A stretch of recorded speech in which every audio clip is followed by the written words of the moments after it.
I told you Parler was going to get shut down and you should join Gab, and now Parler is history. Not just being banned from the App Store, the apps don't work. The website doesn't work. It's been completely taken down. As expected, their host abandoned them. They can't find another host. Even if they could, there's a whole bunch of other issues that are related to that. Other services that they need to function, like an SMS service that sends text messages to people's phones for the two-factor notification. Whole bunch of problems that they're experiencing. So go to gab.com, join there. I think like 900,000 people joined in the last 24 hours. They have their own server.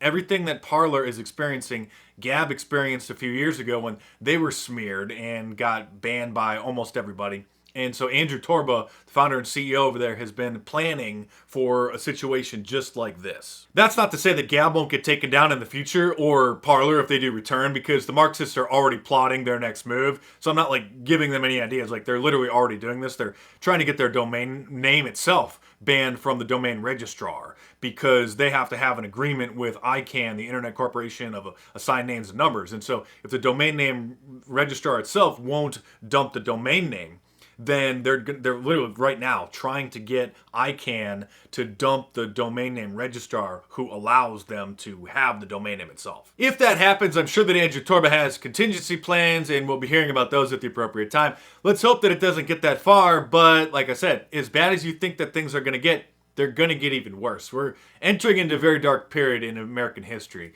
And yesterday, Facebook updated their terms of service. So just like YouTube, you're not allowed to question the results of the 2020 election. Only the 2016 election.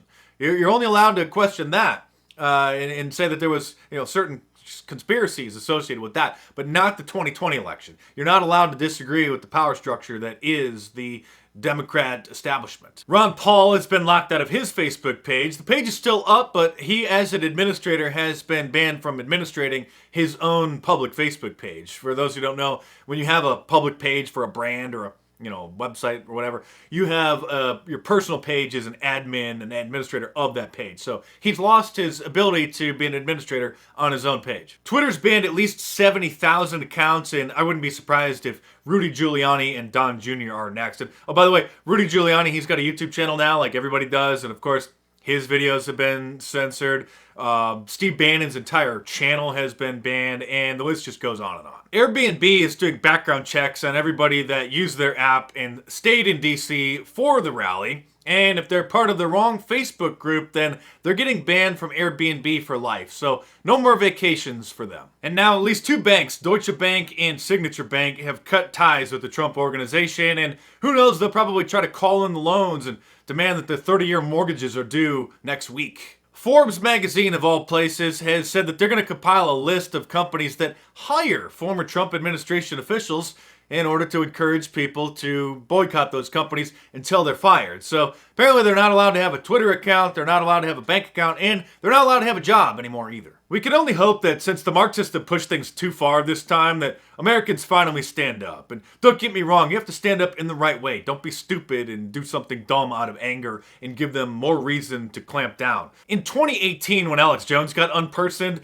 a lot of people didn't want to defend him or just sort of gave these half-hearted defenses like, well, I don't really agree with him, but I think it's wrong. And then they didn't really do anything about it. They just kind of moved on and just said, oh, I wouldn't have done it, but it sucks to be him. A lot of us, however, did see that that was the beginning of the slippery slope and tried to ring the alarm bells and shout from the rooftops about what was coming. And now, in 2.5 years, it went from crazy Alex Jones to the President of the United States. But it's not just about the president getting completely unpersoned. It's now about half the country isn't allowed to disagree with that. Half of the country isn't allowed to ask questions or really even post certain facts about what happened with the 2020 election. That is literally what happens in a communist country. You're not allowed to disagree with the party at all or their leader. Whatever the government says, whatever their leader says, that's right and it's good. In the United States of America now, there's no freedom of speech, and these weasels use this loophole that should have been closed years ago by saying, well, it's a private company. It's not the government saying you can't do it. It's a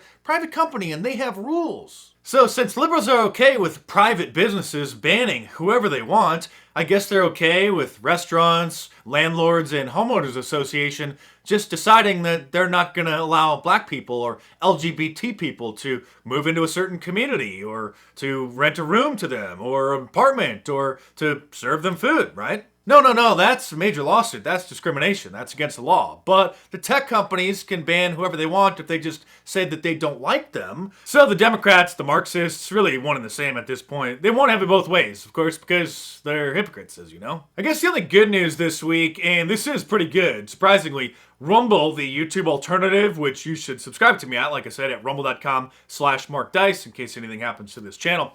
They are suing Google for violating antitrust laws. And this should be a pretty clear-cut case because Google is favoring YouTube videos in the search results over Rumble videos. And they're not allowed to do that. And they've had a lot of problems with that with other industries that Google is associated with, favoring those in the search results, both here in the United States and over in Europe with the EU, where I think they've probably actually been quite a bit tougher on Google. So bravo to Rumble for sticking it to Google, or at least trying to. And like I said, subscribe to me at rumble.com/markdice as a backup. I'm losing my voice here, but there's going to be a lot more bad news, unfortunately, coming over the next few years. But we'll try to find some gallows humor in it. And, of course, the liberal lunatics and old Joe will give us a lot of stuff to laugh at. But on a final note, I'm not joking, however, when I say that there's a very real possibility that in the very near future, all Trump merchandise may be banned from most major retailers, including the fulfillment center that I use. So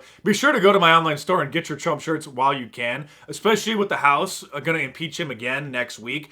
Then these fulfillment centers and the retailers may literally say that it's official. He's been deemed an insurrectionist. His name and his symbol is associated with the incitement, and we're just not going to have anything to do with that. And so I've already told you some of the things that I expected coming down the pipe, and let's hope that that doesn't happen. But at this point, who knows? So head on over to my online store at markdice.com or click the link in the description below and check them out.